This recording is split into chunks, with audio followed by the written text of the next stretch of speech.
Alan Meltzer, you asked the question, so you might as well answer it. Why capitalism? Because it's the only system that mankind has ever developed that has gives both growth and freedom and adjusts to whatever culture it's in. Well, at this point in America's history, why are you even asking that question? We've seen the alternatives. Haven't we figured out that this is the best way?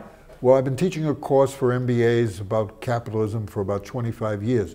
Then the New York Times started to do some stories about why capitalism and is this the end of American capitalism? And a lot of journalists from around the world called me and said, Professor, is this the end of capitalism? And I thought if there were that many people asking the questions, I better write a book.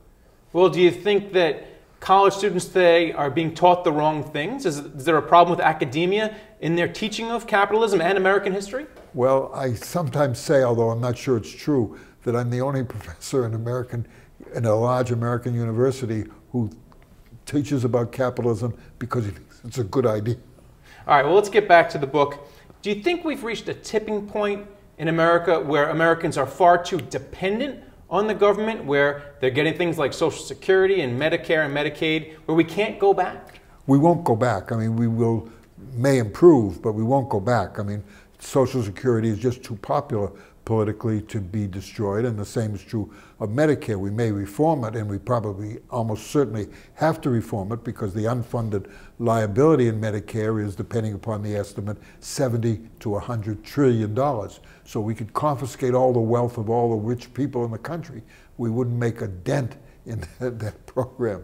Well, do you think the president is a wealth redistributor, or is he just trying to patch up a very big hole in our debt? He says it every day, and he's not going to patch the hole in the debt by raising tax rates. As I just said, if he confiscated all the wealth of all the millionaires and billionaires, he wouldn't even scratch the surface. Do you think our country is headed in the direction of Europe? Will we become the next Greece, Italy, or Spain? I think we have a much more conservative electorate than Greece, Italy, and Spain. And we have the lesson of Greece, Italy, and Spain. And that lesson in my book says that over the last 25 years, they've averaged about 1% less growth per year than we did. So at the end of 25 years, they're 25% behind us. That means a lot of difference in standard of living. I think the problem really is very simple.